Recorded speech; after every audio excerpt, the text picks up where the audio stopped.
It'll go away. I gua sha it away. This You is see, darling, age. whenever you need to feel quite lovely and you need to take care of yourself, you pull out your gua sha and then you haya. And I know it's silly, but this motherfucker works. I just go like this. This ain't a sex toy, I promise. It's bootious. So we got black cats on, but I will tell you right now, YouTube must be mad at me. It knew that I started back at corporate world, and it is punishing me. Well, that's their fault for not paying you enough. Right? And my fault for not uploading, but that's okay. Don't worry, guys. As Miss Horror just saw, I have some fun things in the pipeline. Oh, yeah, she's got plans for you. And I need to get it done this week. I have 2 days off. My days off were supposed to be Monday, Tuesday. They are not. Not while I'm training. While I'm training, my days off are Thursday, Friday. Oof. So, there's that. Hi, Desert Jack. Hello, darling. So, it will get better, children. It will get better. And plus, mother shall make money. But after you and I witnessed the Landwell video earlier, we've also witnessed some other things. How has your week been? It's been fine. I'm feeling better. Mostly. So. I was in pain last week, children. And I'm still in pain, but this time it's a different pain. It's the pain of turning the dirt over in my beds and planting things. And well, plants are in a way animals. You know, do tell what you have been. They're living beings that live off of other beings, and they've even said that they have a form of vision. They can see. Okay. I said what I said. Yes, we heard you. But no, I have not gotten to do any of my planting yet. It will happen. It will happen, just not quite yet.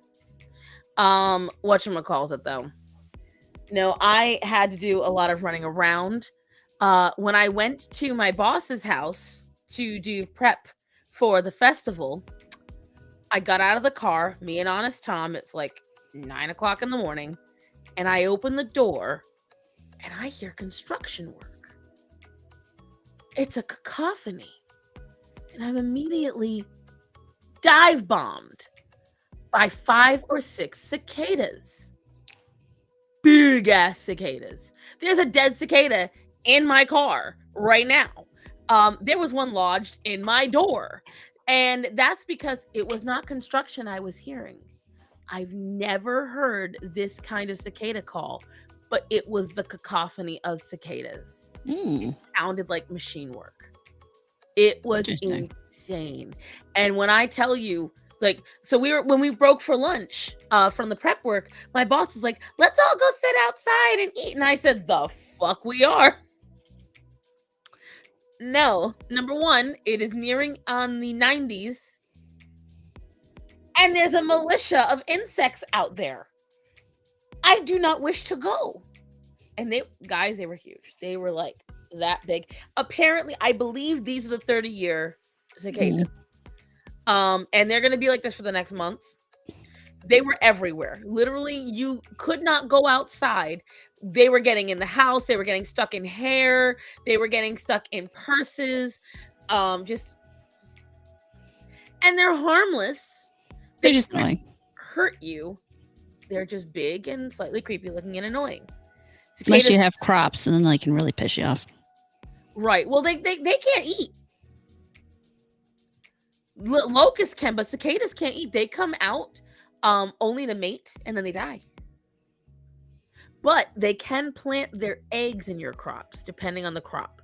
If it's a woody crop, because the females have that big, long ovipositor. That. Yo, Avery. A bug landed on my chest and looked at me like I was the problem. Finally, my shit wants to work. Bonsoir, people. Hello, Avery. And yeah, it's been a long week, guys. I have put in the last week and a half, I have put like 400 or 500 miles on my car. It's hurt. And I still got to do a couple of hundred more because every time I go to training in Charlotte, that is a guaranteed 102 miles of travel. Yeah. It's so fun. I love it so much. She's having a great time. A great time. My leg was numb because we got stuck in bumper to bumper today. And been a long week. Girlfriend, it's only Monday to you. It's Monday to you. This is like my Thursday. And I still have to drive to Charlotte tomorrow morning, so we're not going to be very late. And the animals, Orion snapped at Matt the other day. Oh. It was, it was partly our fault. And that's one of the things I wanted to bring up. So the animals all had their system disrupted because it went from me being home literally every day, always being here, staying up late with them, and getting up on time with them, to me getting up at 5 a.m., having them not eat their breakfast after they get up, having to wait several hours. And then once they eat, me leaving between 8:50 and 9:40, depending on what I had to do that day. And then the dogs being in the crate the whole day. Us not being home. And the dogs not getting out until like 5 o'clock. Because we're rebalancing everything, right? And so the problem with that is that the cats have been acting nuts. The dogs have been acting nuts. And so Starman went to PetSmart the other day. And by the way, guys, your local PetSmarts, go and check. I don't know if they're still there, but at my local PetSmart, they had a huge sale on all dog chews of any kind. And it was like all the natural kinds. So all the ones that Starman and I usually buy, and we're talking like this is $28 worth of stuff for $5. So it was a really good deal. They were all like $5, $6. And we had a tiny bit of money. And so Starman called me and said, "You make the call." I said, "Is that even a question?" "Yes. You just got $300 worth of dog chews for $25. "Yes, I want you to do that." Starson made the clone of yourself, right? Just get another Starson out there. And so we got something that the dogs always love is pork chops. But with the pork chops, it's something about pork chops. I don't know if it's pork itself. The way they do them, the dogs really like it. And it's the closest to triggering their resource guarding. And Orion is notorious for choking on them. Now, this is a new kind of pork chop we got him. It was much larger. It was a twisted pig skin with chicken around it. Okay. And I felt at this point it was safer to do. Well, Orion tried to eat a rather large chunk, and I was going to the bathroom, and Starman was doing his nightly routine. Married couples do this, get over it. And all of a sudden, Orion has a very distinctive way of choking. He whimpers very high. He doesn't whimper otherwise. But that's how we knew he was choking. And so we rush into the room. Well, he rushes into the room. You're a little indisposed. Right. I was a little stuck where I was. And Matt's trying to get it out of his mouth. I hear the... And then Starman yelled at him and had to hold him down by the throat. And finally, and he still tried to get it. So obviously afterwards we threw it out. And I highly recommend that, unless it's like a really like, if it's a toy or something that you can clean and take away. If it's a chewing treat, just throw it out after that. Don't let them go back to it, because that's what we did. It was originally about, I would say, a little over a foot long, about that thick. And at the end, there was about that much left, about that thick. Yeah. And so Starman brought it into the bathroom. He's like, "What do you want me to do?" I'm like, "Throw that shit outside. Throw it right out. That way he does not have any chance to." And so, you got to be very careful with it.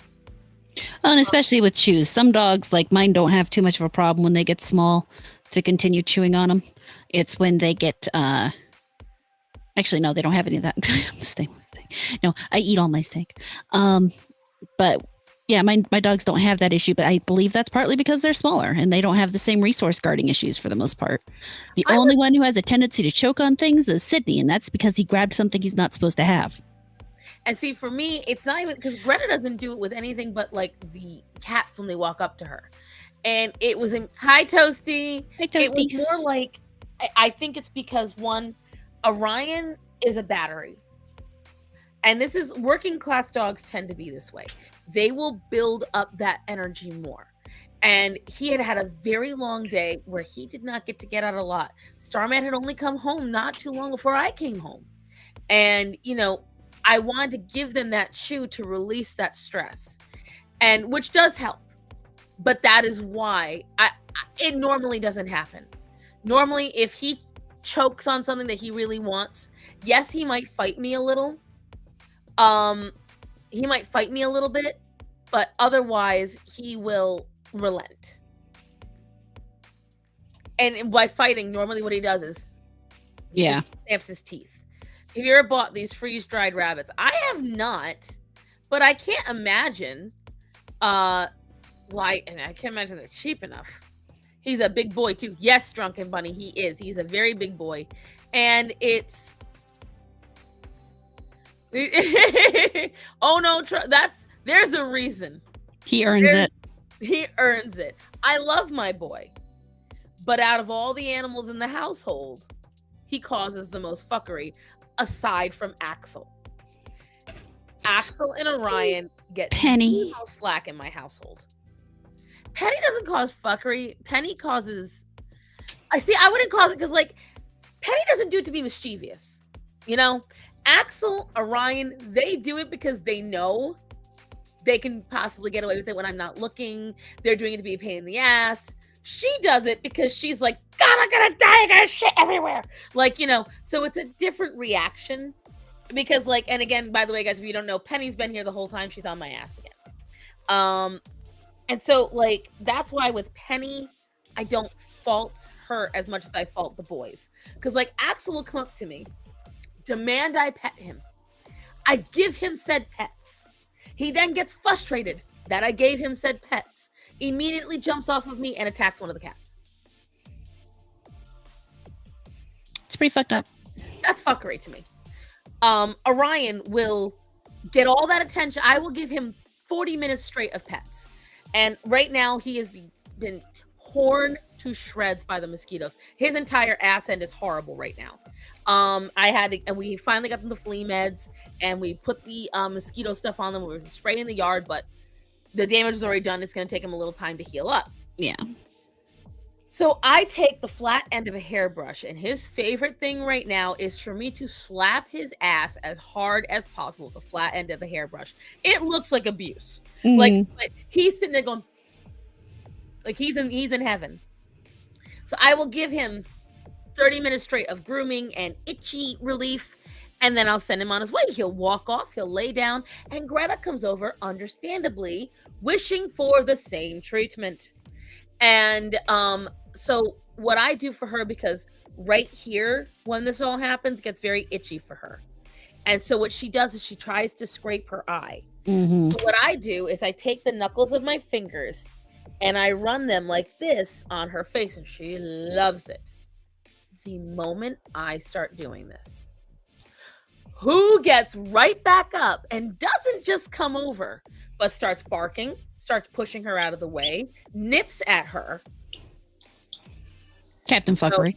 So, this counts as fuckery to me. And partly why I will literally use the electric collar just to make him sit to the side long enough so Greta can actually get some attention. And I wish it was just Greta, but he'll do it with the cats too. If Penny gets on me, now Penny is the smallest animal I have. Orion is the largest animal I have. If Orion sees me cooing Penny, he has tried to step on her to kick her off of me so he can get that attention. Fuckery. It sounds like my dogs, except since they're small, I'll be sitting down and I'll have Grace will typically sit right here on me. But Sydney and Rudy will get into this thing where they both want my attention at that moment. And then I end up with Sydney Literally, Sydney right here. In your face. Not his face in my face, but like the big broad part of his back and his head's over here. And then Rudy like trying to climb up over him. And Grace is still down here, just like, what the fuck is up with these assholes? I feel this so much. You are seen. You are valid. I feel your experience right now, horror. It's pain. Listen, the math is not mathing, sir. He gets so much attention. Like Sydney is her biggest. He is. He's my biggest asshole. Mm-hmm. Listen, science is science. Asshole is asshole. We have evidence to back up our claims, sir. I understand, but it's like Emo said. At the very least, our very bad fuckery children do give us endless stories. This is true.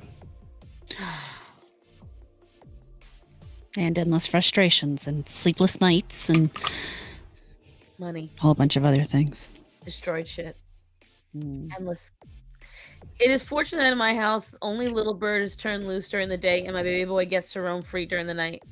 Little bird, like actual bird? What kind of bird? I'm curious.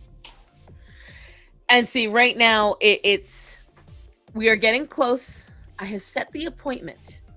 The baby boys are about Ooh. to get vaccines. And once they get their vaccines, I can let them roam. And that's the plan. Oh, it's a cockatiel. You spoil Ryan. I spoil them all, but I don't.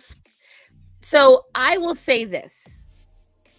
In my personal opinion, I spoil them as Each one gets their own individual type of spoiling. yes. For instance, Penny on my butt. Greta gets the knuckles. Nova. I could go over all of them. All of them get a certain amount of time with me where it's just them, and I give them certain things. But I try to be as equal in what I give them as possible. So if I give the dogs treats, I typically will give the cats treats. When I cut up raw meat, everyone gets pieces according to their size, so everyone gets a fair shot. I try to get only dehydrated meat because then there's literally no way any of the other animals are left out. All of them eat it. By the way, we got a really good deal on this Alaska king salmon. Oh yeah. Oh my god! So it was like $5 originally, $14. Picking it up, I could feel the salmon oil on my fingers, and it smelled like, if you know what well cooked salmon smells like, that's what opening this bag smells like. And I was like, well, shit, I want to. I didn't. I should eat some of this. Like, I deserve that. No, but I actually, this leads me into a story because Moon, and I did not tell you this on purpose. I wanted you to hear it today. So the person training me was telling me a story. His wife works at Whole Foods, and he said that every week this gentleman comes to Whole Foods and drops $200 to $300 on organic ground beef, organic sweet potatoes, and all the other good things that a canine could eat. Okay? And so one day, because she sees him every week, she said, every week you get the same things, you get these same items. I'm so curious, what do you do? What do you use it for? And he says, well, they're for my dogs. Now, one would think this is where the story would end. Oh, some guy making homemade food for his doggos. They have their own personal chef. I'm not done yet. This personal chef cooks for them every day. That's the portion he brings in for the chef. This personal chef cooks for these dogs in their own kitchen. It is separate from the human kitchen. When they go on vacation, which is sometimes once a month, this chef travels with them for the dogs. And at their vacation home, there is another separate kitchen for the dogs. Now, I know a lot of you have judged me for my love of animals and how I tell you all that my animals are equal to me and my there is never going to be a time and a place where I am bougie or rich enough where my dogs are going to get their own fucking kitchen. You will never catch me. Sorry, Penny. Ever. Ever. Like, that's the level of bougie I don't ever want to cross into. I could see going to a professional dog nutritionist. I could see ordering food, or I could see getting taught how to make it myself. But equality means that the stove that's good enough for my ass is good enough for your ass, Fido. And I get it. I know exactly why he did it. I saw the thought process because there's human foods that could be toxic for his canines. And they cook with that. And so he is avoiding any and all cross contamination. You know what, sir? Good on you. I get it's your money. But as a crazy woman with 14 cats and 2 dogs who has run into ongoing traffic to save fucking geese and who literally has said that she would save the human child and the dog equally, you are nuts, sir. You are certifiable. You require help. No, he's just rich. And it lacks sense. Would you get your dogs their own easy bake oven? I might get them an easy bake oven. Why not? I mean, I could make them an easy bake oven. I just get a really strong light bulb and put it in a box. A lady pays a dude $5K. But if she's traveling, that makes sense. Like, I don't see anything wrong with paying someone a lot of money. Or if they're sick. Yeah, or if you're sick. See, that's not the same to me. Because I think if you have the money for it and you're someone who goes off in different places and does different things, I'm not seeing a problem with you making sure your animals are taken care of. But what Emo said, tell me you got privilege without telling me you got privilege. I want to know the type of bread that man brings home. Because there is not a planet I live on. And I said to my coworker, I was like, so I want to be this man's dog. Because like, sign me up, bow wow, I'm ready. I'm trying to figure out how much money I would have to go to the point of giving my dog their kitchen. Because that's obviously not a millions of dollars thing. It's got to be at least because, all right, hold on. Let's do. I mean, for me personally, at a millions of dollars, I'm not buying my dog their own kitchen. I have to be making billions of dollars, possibly trillions of dollars, to the point where I don't notice if someone steals $500,000 from me. Then I would be willing to buy my dog a kitchen. All right, so let's just go off of the personal chef. Okay. And now we have not calculated in the travel expenses it costs for this personal chef. A personal chef starts at $36,000 a year. Okay. So that's right there. We are paying them 36. But let's say because this person travels, let's say that cost goes up to the 74, the max. Okay. We're going to put it at the max because there's no way. And this is a person willing to pay for a chef for their dog. So they're not looking for the cheap person. Exactly. So we're going to start with 74,000. Okay. That is the starting point, bare minimum, just to pay the person to make the food. Okay. Now we are talking the cost of a kitchen, a full kitchen. This would require refrigerators, freezers, ovens, stove, all that jazz, sink. So I know that a new kitchen costs anywhere between $15,000 to $20,000. So, but that's a one-time purchase. So we'll just say that was how to, buy into it. So we're saying 250 times. And that's a low-end kitchen, by the way, guys. That's a low-end kitchen, okay? So that's $13,000. This is what happens when you have no kids and you supplement pets for kids. I have no kids. I technically supplement my pets for my kids. However, there is no way in the world I would be buying my kids their own kitchen either. So I suppose that's fair. So here's what I will tell you guys, all right? So just the food alone and the chef, okay, is $87,000 a year. The average life of a dog is 15 years. So 87,000 times 15. He is spending 1.3 million just to feed his dogs over the course of their life. And we are not including what it costs to buy into it. Because like she said, cheap kitchen. Now, we know they have their own kitchen. We're not sure if he went full bougie and was like high-end kitchen. Probably we know not. he just probably not. We'll say it's a mid-range, so that's why I'm saying 20. But there's 2 of them. So we add on another 40,000 to that. This is not. I imagine these dogs have their own room. Now, see, I am in the camp of if you have enough rooms in the house, your pets should have their own room. Because then if you have guests come over, your dogs go in their room with all of their needs and you shut the door. Problem solved. So I don't mind that part of it for the convenience of it all. But Sounds like these dogs have their own house. You missed the beginning. So what I was talking about, Gonzo Demon. It is not that he's not allowed to spend that money. More power to you. You want to spend your money, you spend your damn money. Well, he has it. He can go right ahead. Uh-huh. Not judging him on that part. Like whether or not I spoil my dogs. And I have this story now to go to. I will never say I spoil my dogs.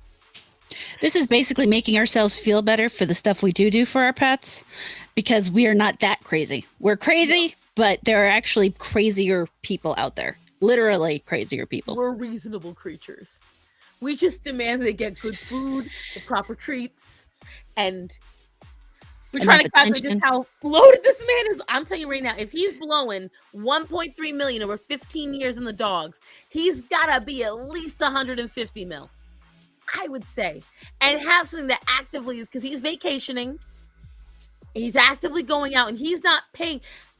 That was the one thing that kind of screwed me up. He's not paying someone to go and get the stuff from Whole Foods. That was weird. He's getting it himself. That's interesting. That's a man that probably works. I don't know what he does. It's a man that probably works. You have limits? Damn, Moon. Farmer or rancher, maybe. Ow. I love when she comes out with shit like that.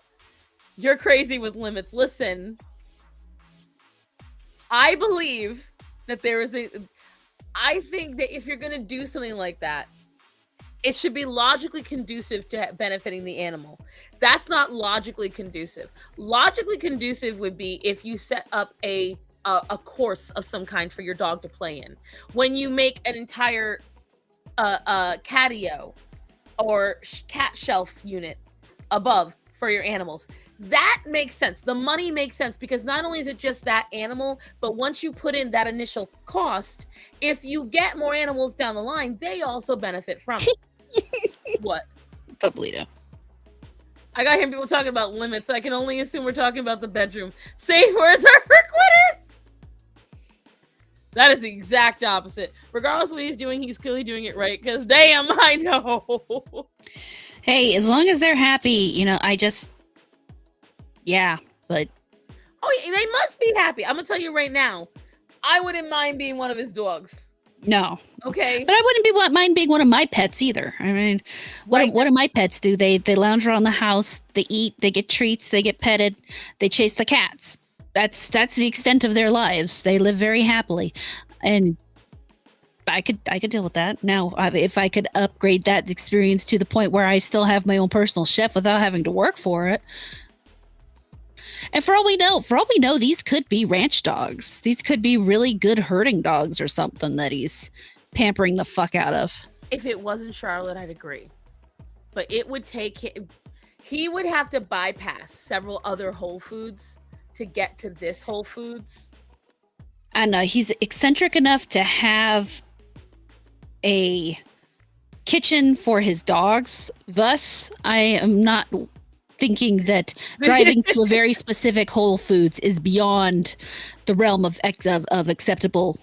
I don't deny because all right, that's equivalent to every Rhode Islander has their favorite Dunkin'. There could be 5 Dunkins on one street, but you're gonna go to the one that you like because they do it. So I don't deny that. I'm just saying, I raised 14-year-old humans, so my pets are easy care amphibians, right?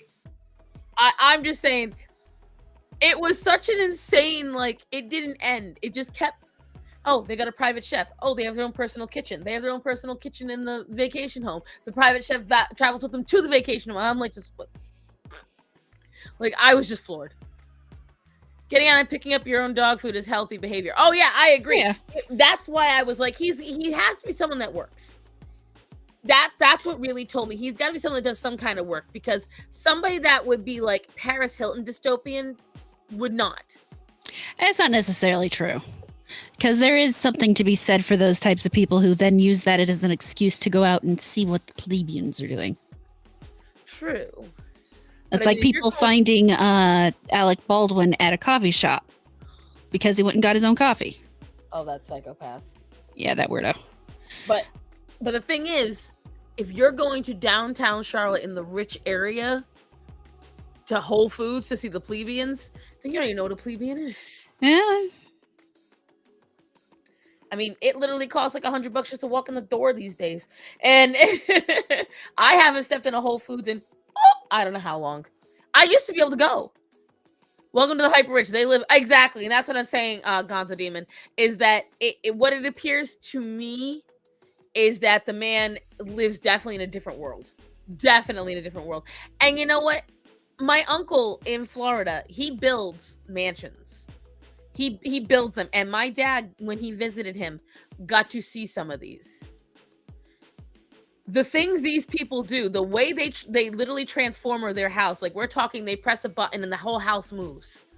And, you know, I work with some seriously wealthy individuals, and I was with them for some basic mundane tasks, kept them sane-ish. Exactly. That's what I'm saying. It's like, it's somebody who doesn't want to let the money go too much to their head. They have to do something. And that's what I'm saying. So they went to Whole Foods? Huh? So they went to Whole Foods? They went to Whole Foods. That is as far as they will go, okay? They don't want to go where the dirty people shop at Food Lion. That's disgusting. God forbid you go to a Piggly Wiggly. Ooh. I was at Whole Foods today. One of like my martial arts academy bought me brownies, cookies, and a spinach, and that probably cost you $80. Because, like, I'll tell you right now, we used to go, like, that used to be Starman and I. So in Providence, if anybody knows Rhode Island, in Providence, over down by the Armory, there's up on the hill, there's a Petco, and then there's there's a Staples, a Michael's, and a Whole Foods. At least that's what it was when I was there. And it's up towards College Hill and stuff. And when we'd go, cost me $40. I was close. $40 for brownies, cookies. Thank you, little fox. Hi, little fox. Also nice rebellion. Yeah, I think it's a cute hat. I don't know what it's for, but I think I like it. Drunk 3PO put it out through 9 line. Oh, drunk 3PO put it out through 9 line. Now you know. Whatchamacallit. And we used to go there and we would get the sushi. So we would go and we go to the pre-cooked food. Instead of going to a restaurant, I go there, I get a pastry, and I would get sushi. I don't do that no more. Not only that, because now going to Whole Foods for me is like traveling 50 minutes just to get to it. She's rebelling against the system, rage against the machine. But she's doing her nails. She didn't even tell me, I knew. She's got a nail doing face. Not just that she's looking down at her hands, but I could tell. But yes, and I found a video, guys. I found a video that I need to see if anyone can see what I saw. I'm not going to say a word, okay? I'm going to open it up, and I'm going to show you guys. Now, I have sent Horror quite a few animal videos on Instagram this week. So, God knows. God knows how many I've got on there. But there's one particular, come on, computer, that I saw. And I've got it on my stories, and I just got to get to it. That I died laughing. Look at this. I don't want you to look at the comments, guys. I want you to look at the video. You tell me you saw what I saw.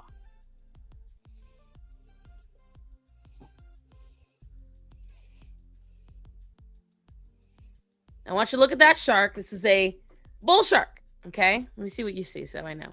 All right, so that's a bull shark. Came up to them. Okay, number one, it doesn't look like a bull shark to me. But watch what they do and just watch it.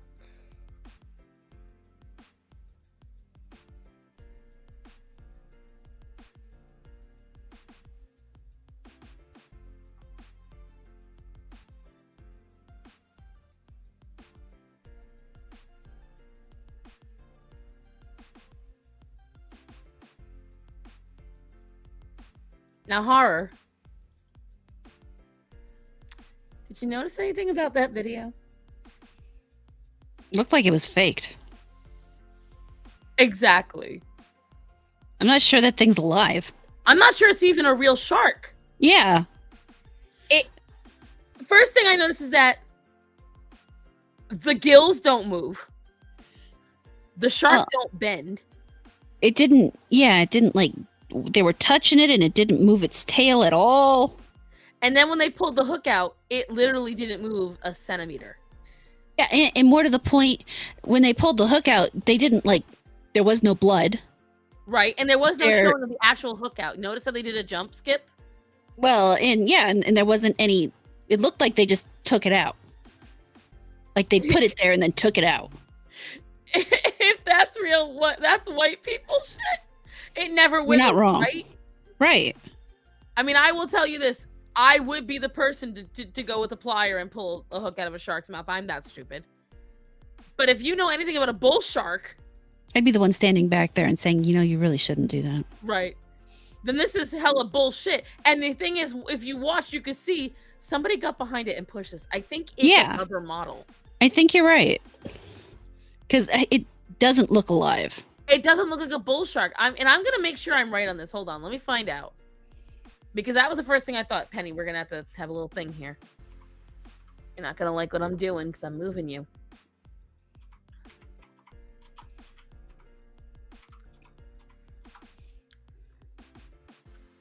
And they're not one of the ones that have to swim to breathe, are they? They all do. Well, there you go. It was suffocating as it sat there and didn't do shit. Right. Now, here's my thing. And this is why I said it didn't look like a bull shark. Because technically the colors were right. Okay? So I'm going to show you guys. Had a high testosterone level and hyperaggression. Exactly. Exactly, Gonzo. Which just makes it even more odd. What do you notice about these? You notice about these sharks. All these are bull sharks. They're all more brightly colored, or what, darker colored, I should say. The faces are different. Yeah, the eyes. Notice how the eye is facing. Notice how, like, it just...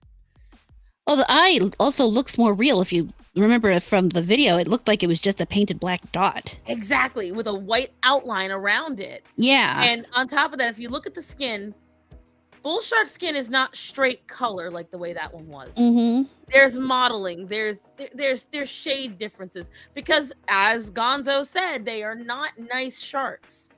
Bull sharks have natural hyperaggression. That's why they're called bull sharks, because they rage into things like a bull. And I mean, look at the shape. Look at how they're shaped. Yeah. That one was way too docile. Way too docile. And it was like you could even see. Hold on. Let me get back over there. You could even see, y'all right, either they drag the shark, not all sharks need to move to breathe. And that's the thing, like, and the reason why I don't believe it's a dead shark, Gonzo, is because of how perfectly it's floating. And it doesn't budge. Dead sharks will, like, sway a little bit there. And I'll show you guys what I mean. Now, looks like it was balanced out or something. Yeah. Those fins are perfect. Those fins. And then even as it's swimming away, the tail doesn't move. Uh-huh. Well, you can literally see where somebody ran off. See that perfectly white line? That perfectly round, and the gills don't move. Yeah. And I want to see, look, the comments. And then when he grabbed the tail, you could see he wiggled the tail. He moved it himself. Bull sharks are very aggressive. I think something's wrong with it. I mean, he was clearly pulling it in. He has the line in his hands. He moved the hook. Shark was likely completely exhausted. And you just happen to have a pair of pliers. Okay. Many creatures, even the scary ones, come and ask for help. See, this is the kind of people we try to avoid. Wow, I love how she slowly crept up, doing her best not to scare the shit out of them. What a beautiful creature. Smart, too. She knew what to do. Amazing. I get the feeling that's a bot. He needed humans' help. She knew he was helping. Wait, how do any of them know that that's a female? He said female, and that's the funniest part. You can't even see the lower area Right. out. Yeah, that shark is probably dead now. He broke it fighting. It's not even a real shark. Good, nice job. I never had a good experience with one. I doubt you've ever had an experience with one. I've never had an experience, and I could tell. I've eaten shark, but that's as close as I've gotten to a shark. I mean, I've never seen a bull shark in person, and I don't intend to. He probably caught it and fought it. A lot of people believe that this is either a caught shark, and the only reason why I don't agree is because, again, you see no movement of the gills. None. Those gills are flat as fuck. And, you know, so it's just, I saw that, and I had to share with you guys. Just looks very not real. It's just so much fuckery. Oh, we're glad you found us too, Gonzo. Say what now? He said he's glad he found us. Very much so. Let's see. Let me exit out of this. Although I wasn't on FNT, but I still appreciate it. I wasn't on FNT. They just can't say my name.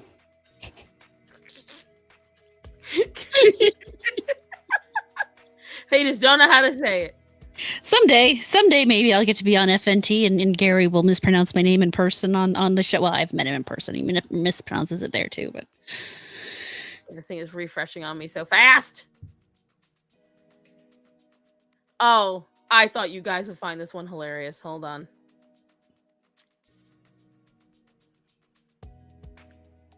Gonna hide message. This is the definition of there's no thoughts behind those pretty little eyes. Oh, Frenchie. Taylor Swift. Chips and salsa. Skyline chili. Chupacabra. Sit.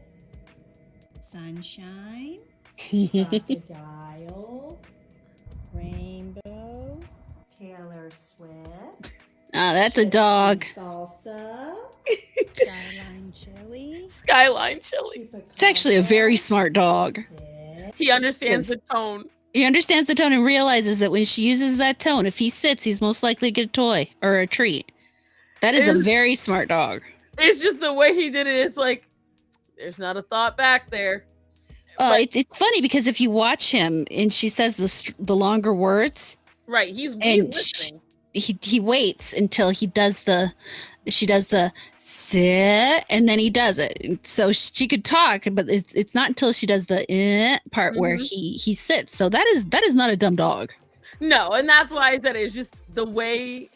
Oh, this one. No. Yes. This is why it is important to hand feed babies. Yeah. You're telling me the number of times I've had to do that with my puppies. Like, they both understand food is there. Oh God, getting a puppy to eat out of the dish for the first time is so fucking frustrating. And kittens, what I've found about kittens is they will just, for no reason whatsoever, just decide the food isn't good. Oh, when they're done, they'll walk away from it or walk into it. And you know, I love baby animals. I love baby animals. I am not upset that this year, knock on wood, where's some fucking wood? I am not upset that this year I ain't got no baby animals. This cat having the time of his life. I could imagine Vincent doing exactly that. This mouse is like, please. No! And the cat's just fucking with him at that point. Oh, yeah. That's probably a kitten on top of that.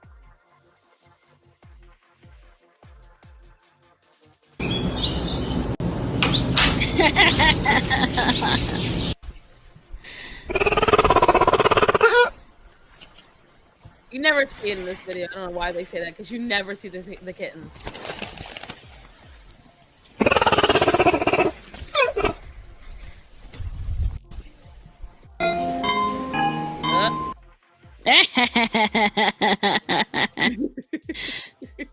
Yeah, that cat's just gonna slap you back. Right? This is so cute. Who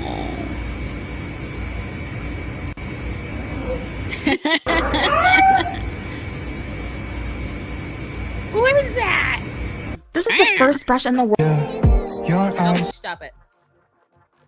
Ugh. How dare they?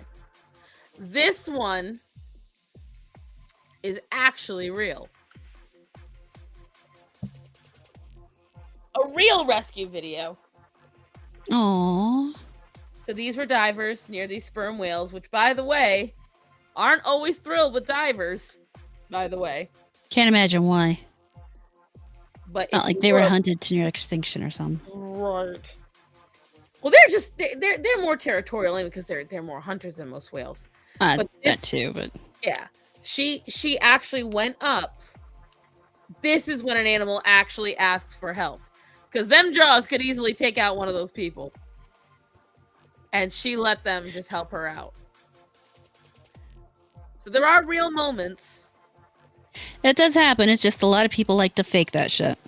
This is sad, though. They said apparently this is something that happens with these particular whales.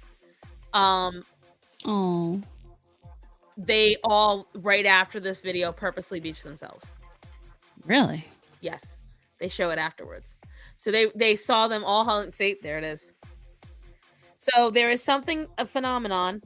They said the vast expanse of the ocean, a profound, mysterious phenomenon unfolds. A pod of whales huddling together in their final moments before death. Known as whale stranding, this heartbreaking event raises questions about the interconnectedness of life and depths of animal consciousness. Scientists speculate that various factors such as illness, disorientation, or environmental changes may contribute to their mass strandings. Yet amidst the tragedy, there's something undeniably poignant about the whale's instinct to seek solace and companionship in their final hours.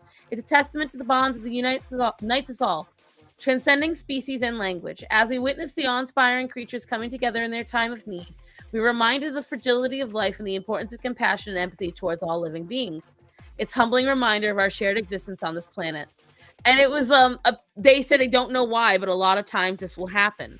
They'll be seen offshore, huddling together, and then later seen beached together. Sounds like a suicide pact. See, that's what I was kind of thinking too. Like, is this like, what's the word I'm looking for? Is this like a whale cult? Did they all drink Kool-Aid before they got up on the beach? Maybe they all got the same illness and, or the severe illness and figured, they're not all gonna. And the thing is, I wonder how many times it's happened where we just don't see the illness, like we can't detect it like they can. Yeah. And because they'll test the bodies and they'll say, "Oh, there's nothing wrong," but we don't really know that. Well, and just because there's nothing virally or bacterially wrong doesn't mean there isn't maybe some kind of interconnection in terms of genes. Maybe they got themselves too far inbred and took themselves out. They just don't know. Penny, my butt is going numb. We might have to rearrange ourselves, kid. And then this was just with the ongoing debate. Play fetch with the bear. Oh, they do. And this bear ready for it too. He knows it's coming.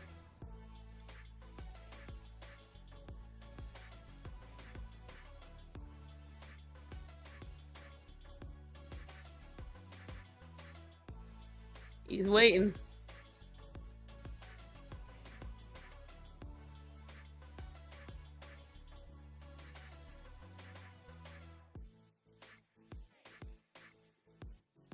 I think I could have one. That's my next dog. Bear. You don't need a bear. You don't need a bear, and I don't need a cheetah. We're good. We don't need them. We could do it. I mean, I can do anything I put my mind to. That doesn't mean I should. Be the night that I fall for you. Oh, God.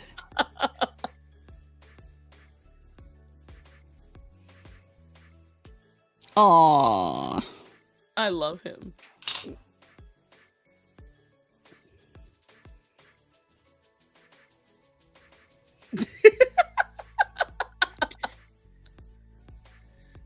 This is really cool. Oh, cool. Uh-huh. And I love this. Because what do you do?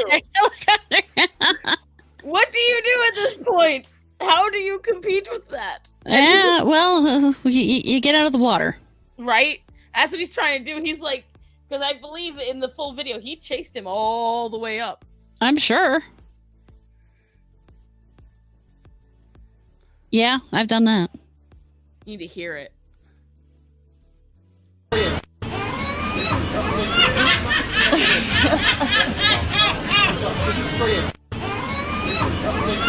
Boy got one hell of a throaty laugh. And then the other ones, oh yeah, that's a Pokemon one. And I found this. I need to get this. That's interesting. That's a nice toy. All right, Penny, we need to rearrange something here, kid. Yes, I know. If it wasn't for the dogs, that could be a fun toy, but in this house, that would not work. Can you stay on my shoulder? Because then that compromise will be beautiful for mommy. Can we do this? Good. Oh, all right. My butt is fully on the seat now. I'm okay. Yeah, this has been happening lately. That's all my fun animal stuff. Cats are whole moods. This is very true. Living with these things, the whole thing. I think my cats would love that. I honestly think it's really, really great.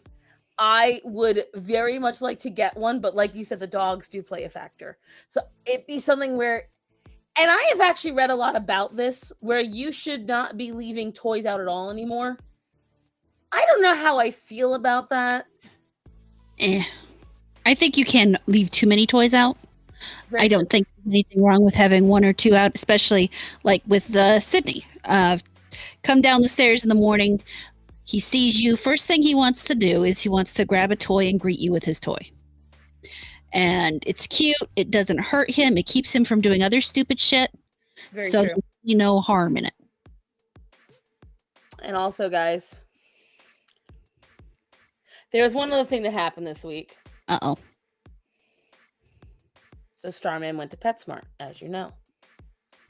He walks to the back. In the back of my PetSmart is an adoption center. Uh-oh.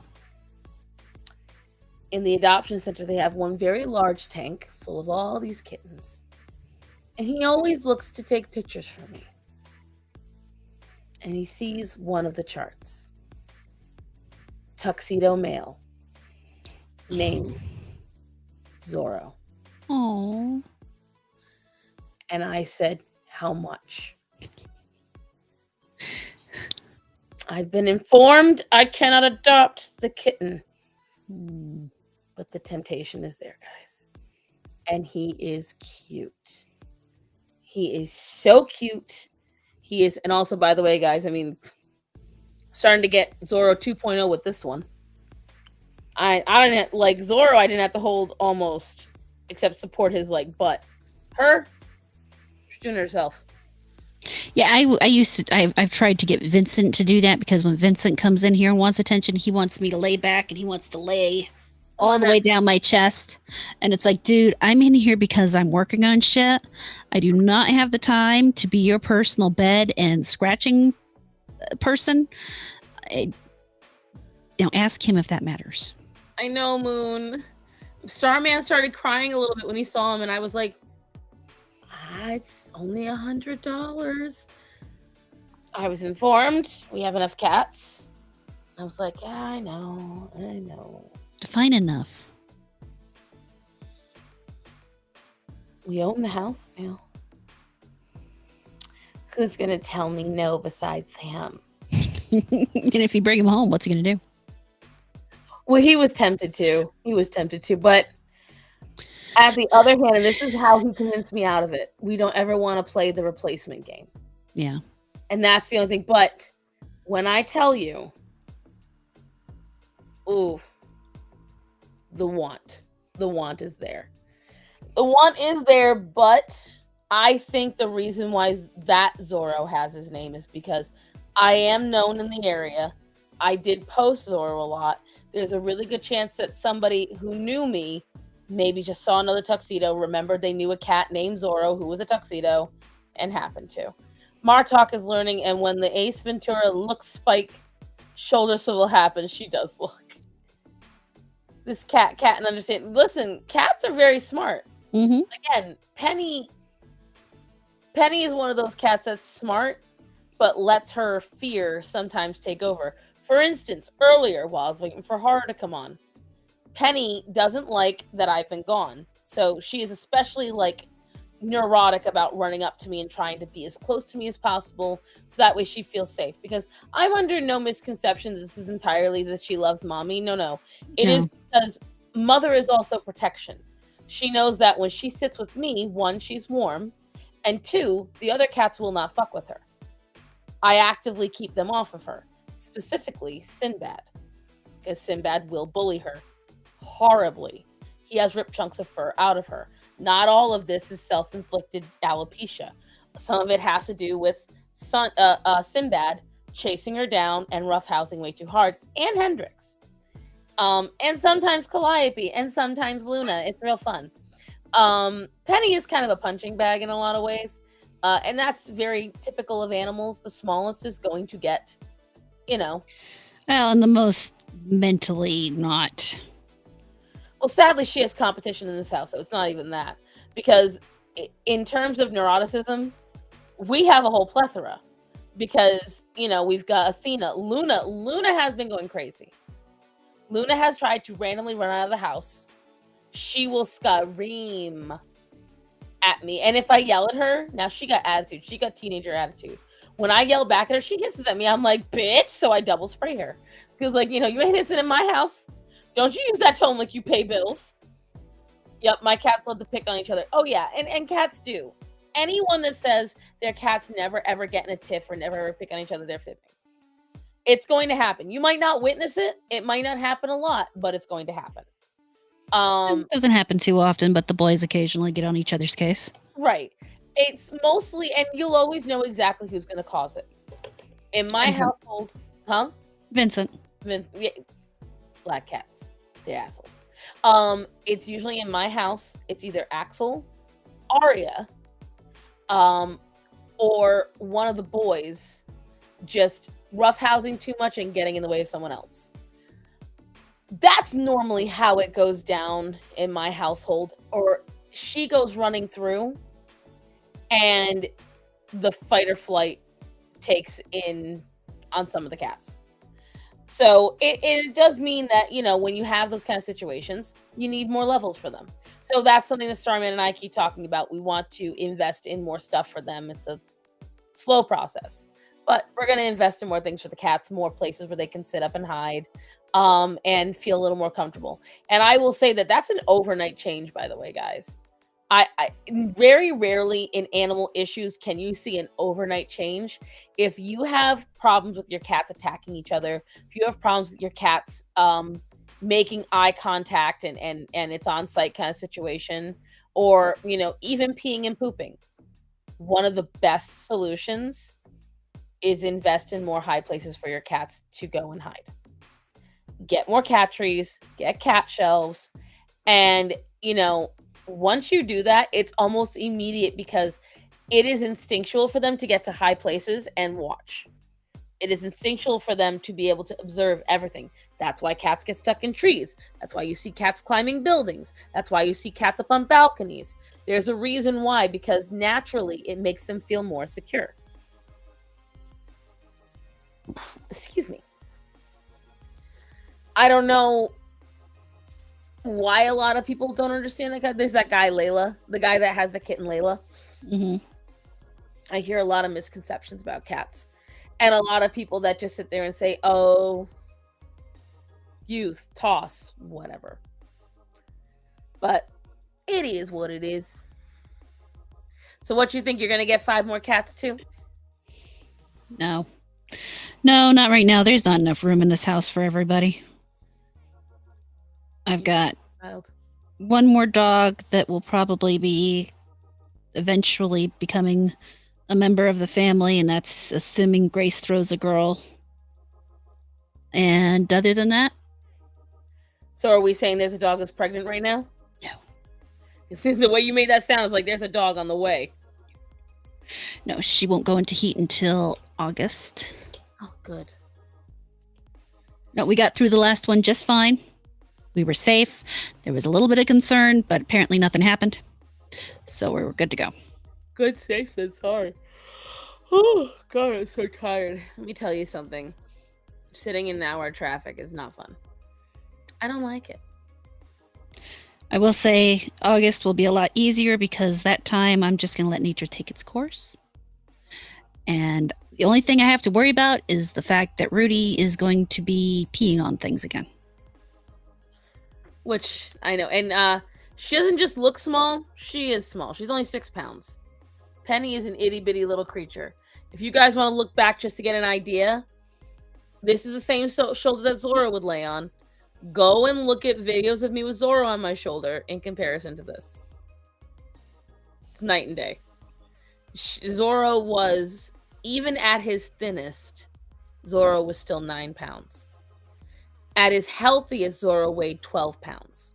9 pounds in his youth was pretty good because he was 9 pounds of lean muscle, but as he got older, I preferred him to be in the 12-pound range just because of his bone issues.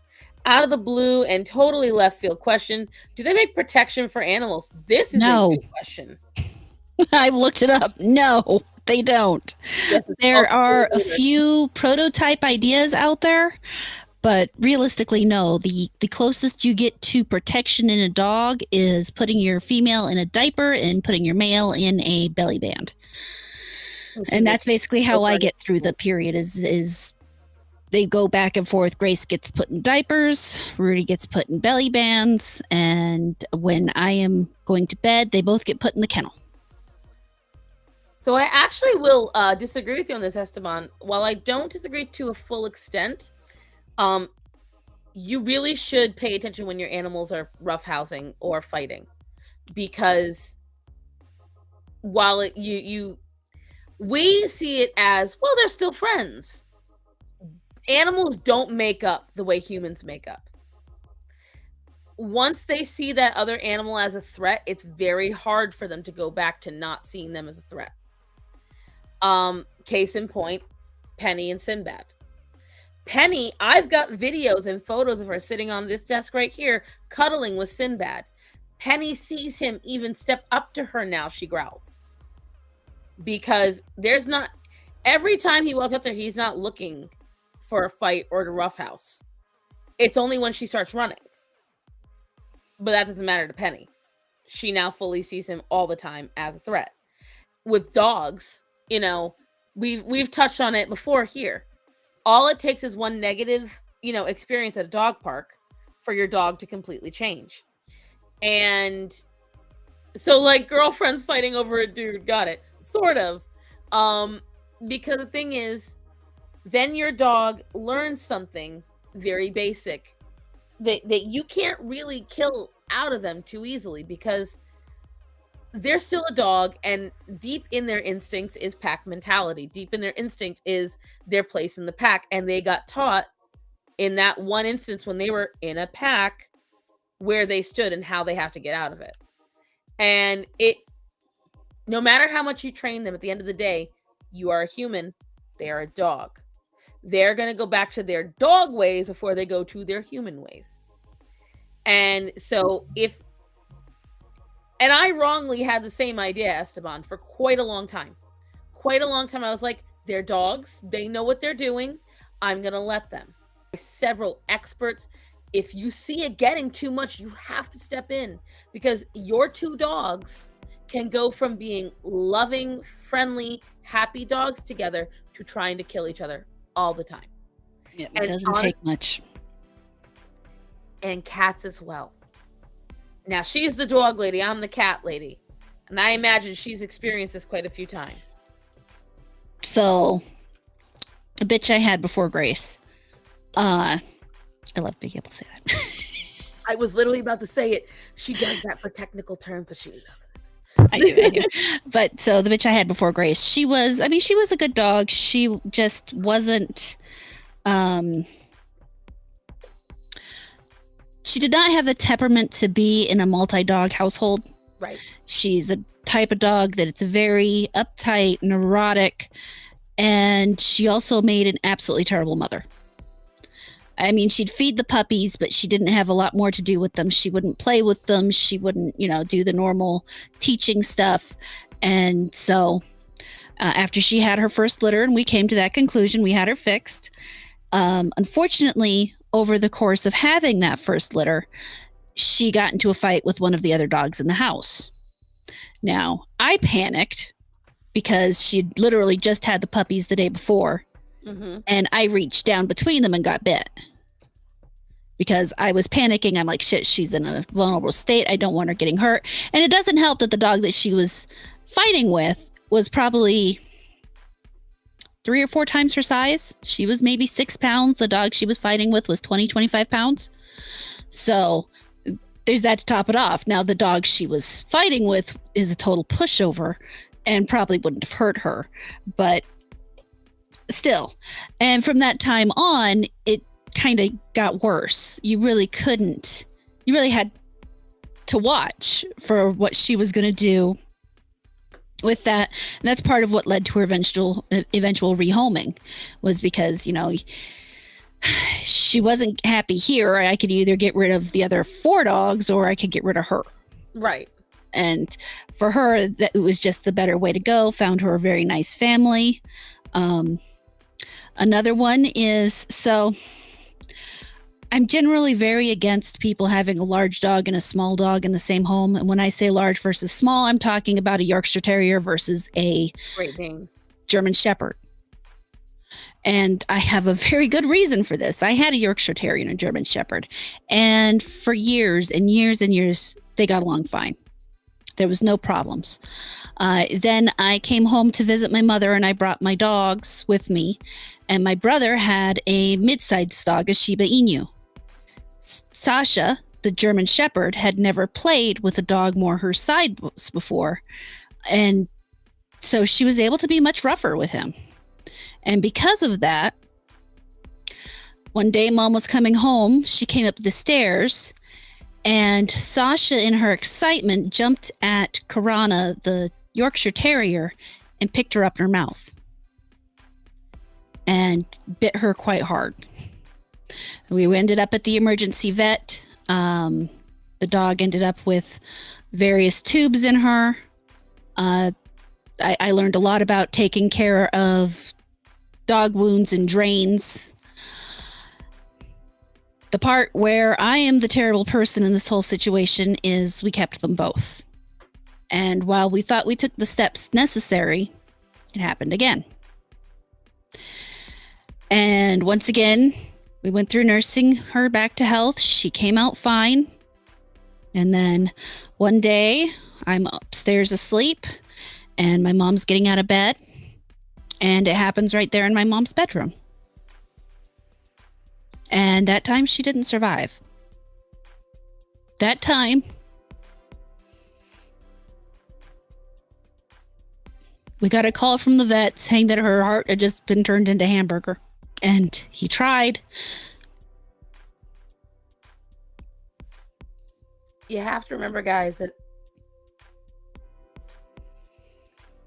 and you can see how it's affecting horror. We make mistakes too as animals, but that's why we're so, I feel like sometimes we come off as a little strongly opinionated, but it's because we've made the mistakes. We've learned. I mean, I'm the reason Orion's reactive. I'm the reason that Zorro got injured. I'm the reason for quite a few things that went wrong with my animals. Penny nearly dying, the kittens nearly dying, not having the wherewithal to be more proactive to save the boys. We make mistakes. We think, oh, it's not that big a deal. Oh, it's not that bad. Okay, it's just a mistake. Well, and you see, Rachel, it's not that they didn't get along, because they did.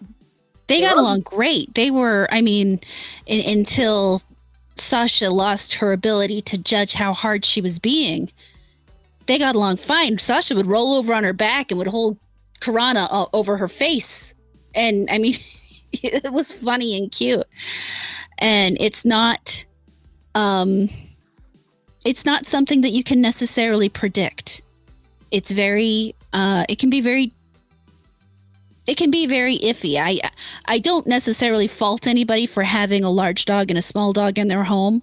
I just hope that they're paying the attention necessary to keep it from becoming an eventual tragedy, because when you're talking about a dog that is 5 times the size of the other dog with a bite force that can shatter bones, then you're if something goes wrong, it goes catastrophically wrong. And Ryan. Oh, I'm sorry. Go ahead. yeah, that's the only thing for me is that it goes catastrophically wrong. And it, because Sasha never, the attacks were never out of malice. They were always out of excitement. Play. They were always out of play. It was never about trying to hurt her. She wasn't angry. She wasn't in a bad mental space. She was just excited. And see, Orion tries to roughhouse with the cats. And how Orion roughhouses is he walks up and he's trying to do it with her. Okay? He'll walk up and he'll kind of sideswipe Nip. Not in a vicious way, but in a and I know what he's trying to do. Greta could roughhouse with Axel and it was okay. Right? I've watched Orion try to roughhouse with them. And it's like watching a bull stomp on a bunny. Like it goes very quickly from the cat trying, it's typically Axel. It is typically Axel trying to roughhouse with them to panic, to swiping, and cats are mid-level predators, so they must fear top-level predators. See, the thing is, dogs aren't technically considered top-level predators. They actually have a less successful rate than cats. But what it does come down to is size.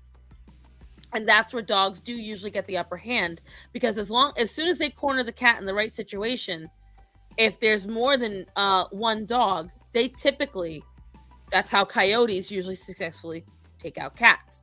On one-on-one, it depends on the cat. The cat has to have a sense of scrap inside of it. But, you know, it's like I go back to the raccoon. That raccoon lives rent-free in my head. And for those of you who don't know what I'm talking about, Orion, a couple of summers ago, got attacked by a raccoon. And the raccoon made a very poor decision. The raccoon should have stayed on the other side of the fence. She felt, because if you go into my yard, the dog yard, there is a shed where we keep all of our lawn equipment.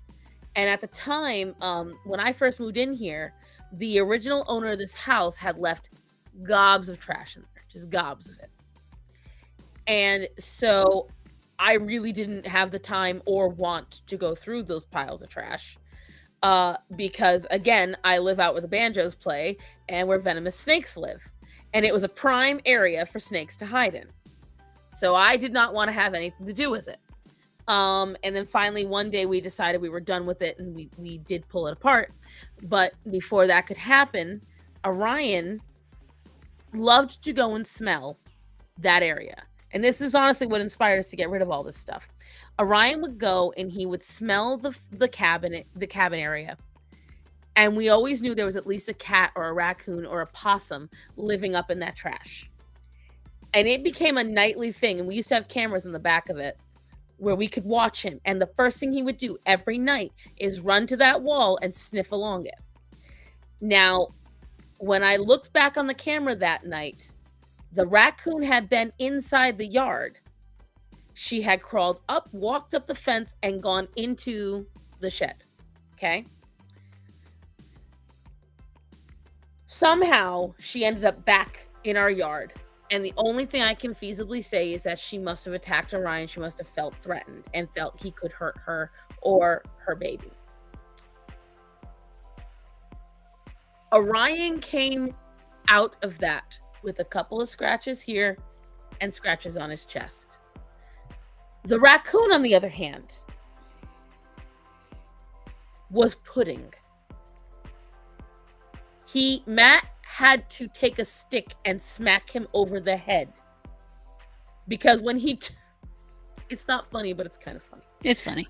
When he tried to take the raccoon, Orion went like he doubled down the bite, and it was like a hurr. And the raccoon apparently, when Starman got back there, was still trying to hiss at Orion. So, God bless her. She had balls, but a little too much. Your raccoon story reminds me how a squirrel made a very stupid decision to jump on the fence that had a German Shepherd behind it. Long story short, right. It's eternally sunbathing. Let me tell you something. When we first moved here, there's a cat in our neighborhood we call Gray Cat. Take a guess why. Because it's black. Right. He's all black. And they were not used to, in this neighborhood, my dog. See, my friend who owned this house, she had a pile of dogs, but they were very cat friendly. And so this cat was just walking along the fence and nearly fell into the yard when Orion, because I didn't realize the cat was there. Starman was letting the dogs out, and I screamed, "There's a cat, a cat." And this gray cat went running along the fence, nearly fell. Orion missed him by inches. Gray cat stopped coming in the yard after that. Yeah. And at least on that side of the fence. And again, then there's the kitten story. And it's just like with your German Shepherd. Orion never bit that kitten. He sniffed it. But he sniffed it with his nose on one side and cement on the other. And, and if you don't know this, the kitten story is, and it was a very embarrassing story for a while because I didn't want anyone to think Orion was vicious. The raccoon became a toy real quick. Yes. So I'm getting told that I need to go to bed soon. Thanks for the content, ladies, at the bow out. Do dad stuff. Thanks for being here. Yes, thank you, Gonzo. I don't know if you guys can hear it. No, we can't. No, not yet. Not yet. If you guys don't know what I'm talking about, the kittens have decided when I'm up too late. And usually it's Dante announcing to the world that I need to come to bed. Mama. Anyways, he's loudly doing it right now. So every year a cat has a litter of kittens under my house. Now, I will say this, the last 2.5 years, I have not seen them. Ever since we got the bug stuff put in. And the guy that was doing the bug stuff had to crawl under the house and happened to see the litter of kittens. Since then, the mother, I don't know if she moved them further, madam. She probably moved them somewhere else, thinking that it was no longer a safe place. Right. You need to compromise me just a little, Penny. But anyways, this bitch. Thank you. My butt was hurting anyway. Anyways, so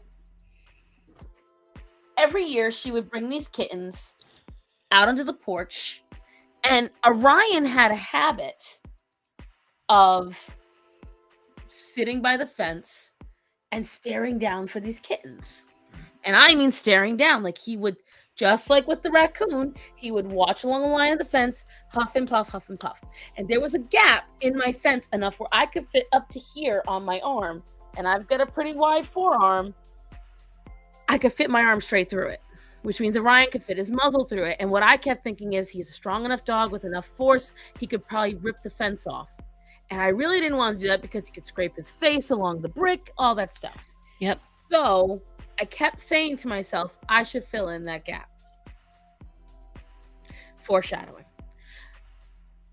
One night, we had just gotten back from family dinner. It was a Saturday. It was June. And it was hot, and it was muggy, and it was sweaty. And I was so done. So done. Well, as soon as Orion got outside, now mind you, this is when I did not have the electric collar at the time. because he had already eaten it by this point. So what I normally did was to deter him from barking at the fence. I would go out the front door, because I could see over the fence perfectly from the front door, and I would take a spray bottle and I would spray him from that side. Unbeknownst to me, the mother cat had her entire litter of kittens up on the porch, which is why he was barking at them. And so here's the wall, okay? Here's the door where I walked out, coming this way towards the fence. Here's the fence over here. Right down here is the door below the porch where they were supposed to run to. I had a potted plant here. And one of the kittens shot to hide behind the potted plant where Orion was waiting. And next thing I know, I am panicking. Now, at the time, I could still run pretty far. And so I go flying. I'm screaming because Orion, I wasn't sure. And I look over the fence, and Orion, nose down, is following something around where the doorway is. So I go running. I'm screaming for my husband. There's a kitten! There's a kitten! Get in the yard now! And it's mine just 11 o'clock at night, okay? So the entire neighborhood is hearing me caterwauling. And I live where the boonies are, so it's echoing. I get outside. And Orion is not relenting. Matt is trying to get him off. I'm trying to get him off. He is not biting this kitten. He's just sniffing it. Mm-hmm. This is the one time I genuinely hurt Orion. I had to physically hurt him to get him off the kitten. And if I use that tone to this day, Orion drops like a ton of bricks. He does not even fight me. He immediately falls to the ground. He's waiting for the hit. As I picked up the kitten, it was still trying to run away. But not to get graphic, but there was no running away. It did not make it. He did not make it.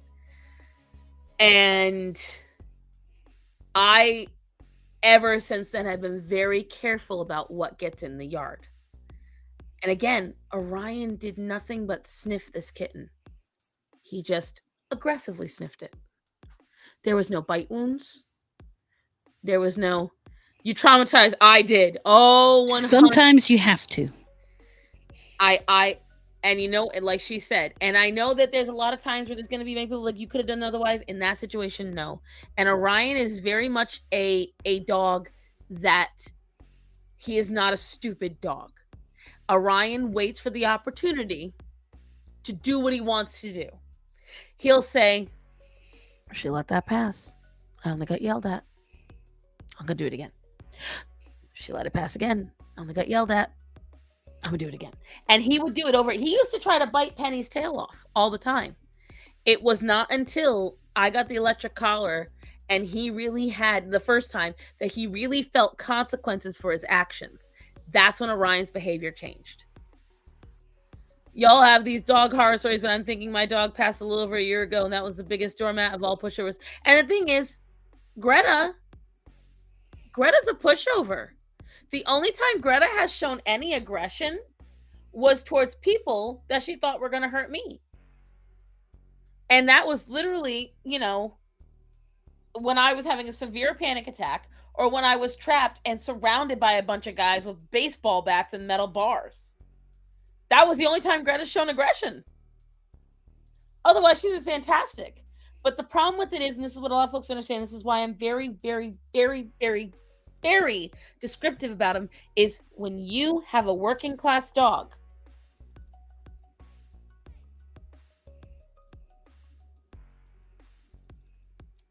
guess who just walked in the room? Sinbad? Right there. Yeah. On site. Why am I still awake? Maybe StarMorata show will help me fall back asleep. Well, we have to get off soon anyway because I have to get up at 5. I But have a video to record. yes, and it's almost 1 a.m. But it is not a matter. No wonder I feel fellowship with Orion. He's just like me, but in dog form. And that's the thing. Orion's a wonderful dog. In many, many ways, Orion is a fantastic dog, but he is a working class dog. And when you have a working class dog, you have a very intelligent dog, a very powerful dog who needs a job. And if you don't give that brain something to do, all of that energy, all of that power, he is going to find his own things to do. Because dogs like him were bred to think on their feet. Dogs like him were bred that if you set them out to their job, they have to critically think on their own. That's why you have herding dogs that sometimes go off all on their own and you don't even have to direct them. Yep. You know, you have dogs that go on guard duty. There are many, many dogs, like you've got Caucasian Shepherds. You've got a lot of these field dogs that go operate all on their own with the flock as protection. They have to do that on their own. If you ever want to see something truly incredible, watch a pack of farm dogs, specifically a pack of Caucasian Shepherds, and watch how they operate. And they often will team up with another animal on, like either a donkey, a llama, or a cat, which I know sounds like a weird thing, but because these are animals that are extremely good at monitoring. So donkeys and llamas are fantastic at alerting. They have excellent eyesight at night. They are powerful animals, and they're very good at protecting herds. So they will usually work congruent with the dogs. Geese as well, fantastic guard animals. And I don't know, serious business. My wolfhound is a working class dog, but there's not a lot in that shaggy head. He's a dirt. Well, Not every working class dog is going to work. It's kind of like humanity, really. I mean, every dog is going to be original to their own degree. And it's just like not every German Shepherd is going to be trainable as a canine. Some dogs are just full of derp. Yep. And you know what? We love him just the same. Yep. And that's the thing. Like Orion, I do feel bad that he never got to live to his potential. I feel bad that whoever stole him and put him in that shelter, he ended up with me. There is no one down here that I think could have been equipped to handle him. I 100% still feel that way. But I learned a lot in some ways. Like I said, Orion has suffered for it. There's a lot of things that going back, I would have done 100% differently with Orion. It's starting with the laser pointer, starting with the electric collar. I would have started it early. I avoided it because I thought it was a cruel tool. Now I know better, but it is what it is. There's a lot of things about him that would have been different, and Orion wouldn't be as impulsive. He wouldn't be as needy. He wouldn't be as pushy, and he would not be reactive because he loved other dogs, and he still does. He does not understand how to contain that joy. And, you know, that's why if you go to, like, going back to what Hara said, that's why if you go to the dog park, many, many dog parks have a small dog area and a large dog area because they really shouldn't be going together. My dog was a Basset and he believed himself to be a lap dog and was oddly quiet too. Now that part shocks me more than him being a lap dog. The quiet part. Truth Goose, I had 2. I hatched Reagan and Trump. After Reagan got eaten, Trump began the sound off for the dog pack. Right. You would be surprised how really strong these animals work together. But you are not involved in that. They're designed to protect the home when you're not there. They have to make these choices. So they've got to actively keep herds in line. They have to actively stop fights. They have to actively prevent predators. So, but that nose always knew when someone was coming home with KFC. And so that's why it's like, it's why I do tell people when you go to a really good breeder, make sure that really good breeder understands what you're getting that dog for, because working class breeders are not bad people. Typically they are, in my opinion, I prefer working class breeders to, But most people think they're lap dogs. To people that breed for home, because people that breed for home, that was something I wanted to bring up. The dog group has given Oh me God. brachycephalic dogs are perfectly healthy with a snub nose. Seriously. Oh, they're all coming at me saying I don't understand science and I don't understand because they have a couple of instances of brachy dogs that can do some exercising. Congratulations. Yeah, have they looked at the ones that are in agility and how they're typically formed? Oh, one of them has one in agility, and I'm like, you can literally see your dog has a longer snout, first of all. But they were doing. Remember how we looked over those dogs, the Frenchies that are getting the longer snouts? Mm-hmm. Oh, they were ripping into it how shitty it was and how terrible it was, and I'm like, there are people in this group that believe inbreeding is a proper form of. I don't think highly of you. And they're like, this group was made about you, not for you. And I was like, no. You people are morons. And I'm laughing at all of you. Because, and one of them I say, I guarantee in nature you'll see a monkey that is brachy. I'm like, go find it that isn't heavily inbred. The only time you will find brachycephalic animals in nature is when they have Down syndrome. And then tell me how long and well they live. And like, oh, well, the dog is 7. If your dog is 7 years old and they never had a health risk, do you know what it sounds like? Me in my 20s. Well, my blood work is fine, so I'm good. That's what it says. That's all I'm hearing from these people. They are saying that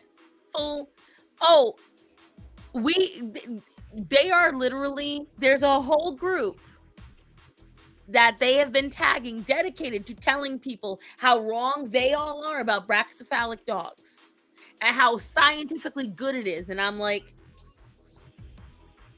you say this with a straight face, zero irony. Have you listened to that dog breathe? Can they can this supposed group explain why it sounds like that dog is not getting enough air? Let me see if I can find the comments because they've literally been like, they could not. Oh, this is the last one, I think. Funny, I've researched my breed for years and promote and heavily health test. In fact, Cambridge University used my dog for their BOA's research and beyond if they are needed. The dog in that photo was 3 and it was the hottest day of the year, but I guess she can't breathe. Now she is 7, best veteran in breed this year at the world's biggest dog show. She goes, I highly doubt that, but so you can count. I would like to see the proof of that if that's true. Send us the photos and the. This is the dog. Oh God, that poor dog.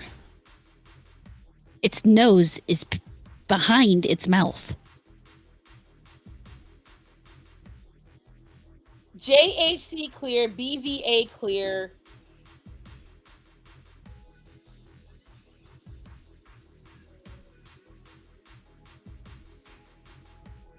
It's a dog show dog, and you expect me to take you seriously.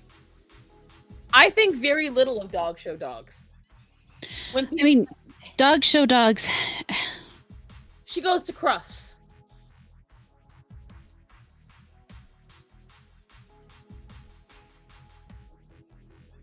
I'm sorry, like, and maybe I sound rude when I say that, but what? Hold on, I need to read this a second. Yep, the messed up spines.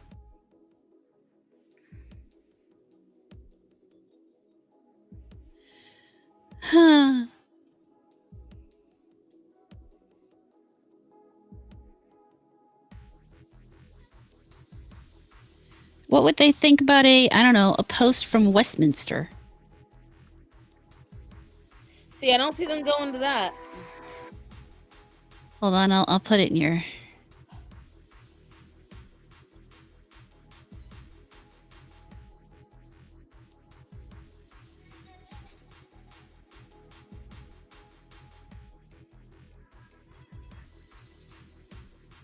Yeah, there's an actual group called Brachycephalic Breed Advocates.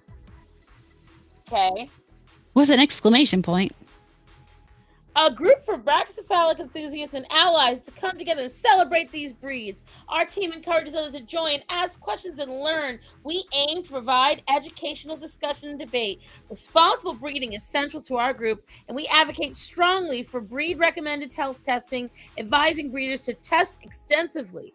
Any individual is welcome to join our group, regardless if their pet is well-bred or not, providing they understand the importance of this. Oh yeah, Myriad, they totally fucked up German Shepherds here in the U.S. That slope they've done in their back is absolutely ridiculous.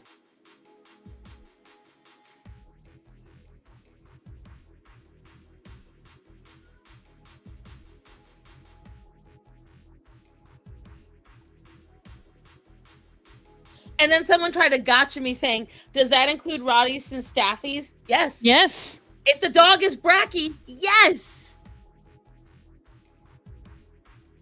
I said, yes, bracky is bracky, babes. Oh no, not another instance. Da, da, da. I'm sure there are bracky monkeys in the wild. Guess they need to cease to exist too. I said, find one that isn't heavily inbred. Find a single animal in nature with the issues you're promoting. I want to know, can anyone show me a brachycephalic animal in nature? They look like warped cartoons. I know.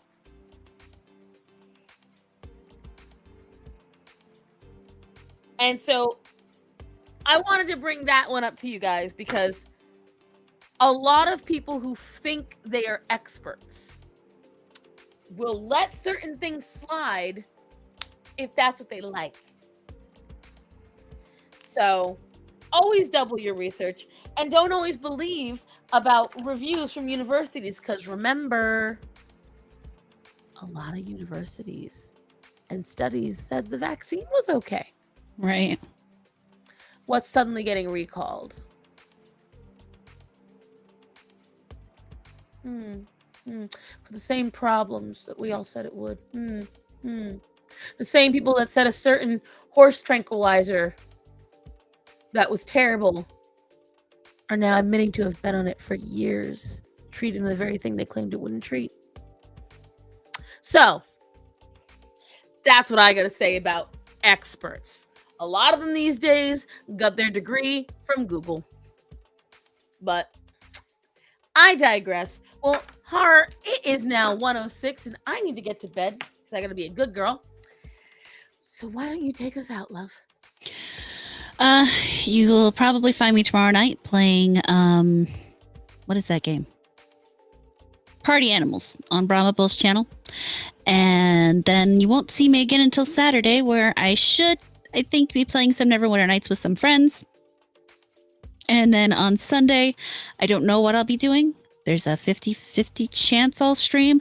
I've been kind of thinking about starting up doing a Sunday stream on the video channel just to kick up the watch hours. But I haven't decided yet, so we'll see when we get there what I decide. So I like this idea. we'll Watch you, so she'll do it. we'll see what happens. But yeah, that's literally what I've got going on, other than every day I post a video on the Abysmal Critic at 10 a.m. If you're interested in video game news or just something I'm ranting about, depending on the day, stop by there and watch. The Party Animal stream will be it starts 9:15 Central Time. So 10:15 for you. They are demanding they get read too.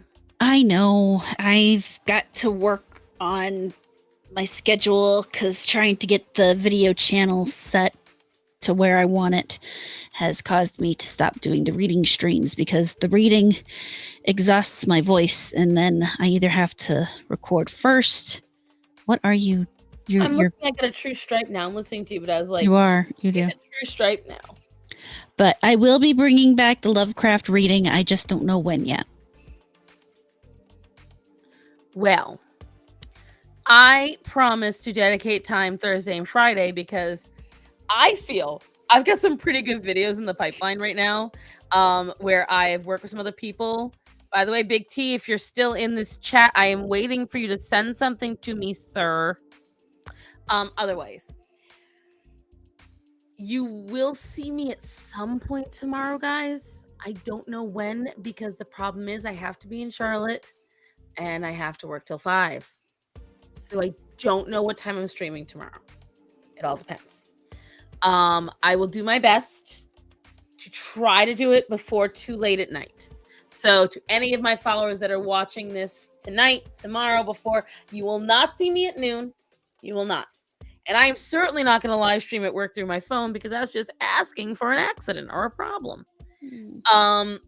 So wait till you go back there. Yeah, she's just scratching herself. Wait till and probably the evening. And I'm not going to stream as soon as I get home, because guys, I'll have driven for an hour through rush hour traffic through one of the biggest growing cities in America. You gonna have to give me a minute to decompress. I'm counting on it, Bessie. I miss you when you skip out on us. I don't mean to, emo. I really don't. I hate being inconsistent. I love consistency. I did this at the behest of my other boss and my husband. And yes, I'm going to be earning money, but I'm already wondering how long I'm going to be doing this, because now they're talking about how early I'm going to be in at Black Friday. And I'm like, I don't know I'm going to be here that long, guys. 8 a.m. you say. Till 9 p.m. you say. You. I don't know about that. I don't know about all that. So we'll see.